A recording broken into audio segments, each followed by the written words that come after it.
Title: Wagner Group's Unexpected European Vacation. TLDR: Poland's PM raises alarms as Wagner Group troops near their border. NATO and EU are all ears. Meanwhile, the UK remains sus of the group's intentions. The world of geopolitics can sometimes resemble a high-stakes game of musical chairs, and according to Poland's Prime Minister Mateusz Morawiecki, the Wagner Group's mercenaries have landed uncomfortably close to Poland's own sea. Hovering near the Slovakia Gap, think of it as Poland's strategic bridge between Belarus and the Russian exclave, Kaliningrad. The presence of these troops surely amps up the dramatic music. I mean, Poland chilling with its crew NATO and the EU only makes this move feel more like a plot twist in a Hollywood movie. But what's the deal with the Wagner Group, anyway? Well, they're like that friend of a friend who no one really invited but still shows up at the party. Led by Yevgeny Prigozhin, this group is no stranger to controversies. Once tight with Russia, their relationship went through its complicated phase after a brief mutiny. But looks like Prigozhin and his gang found a new buddy in Belarusian President Alexander Lukashenko, after, let's say, some reconciliation with Russian President Vladimir Putin.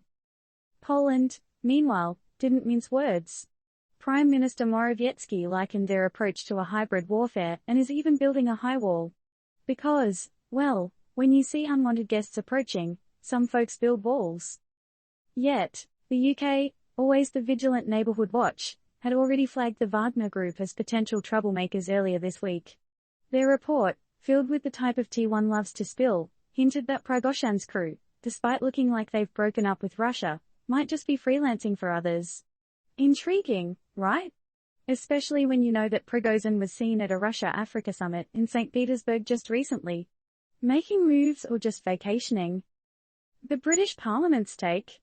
So long as the Wagner network survives in some form, countries might lean on them, despite the high price, atrocities, corruption, and natural resource looting. Oh, does this mean we're looking at mercenaries for hire? So, here's a thought to ponder. In this complex dance of diplomacy and power moves, what does the future hold for Europe's security landscape?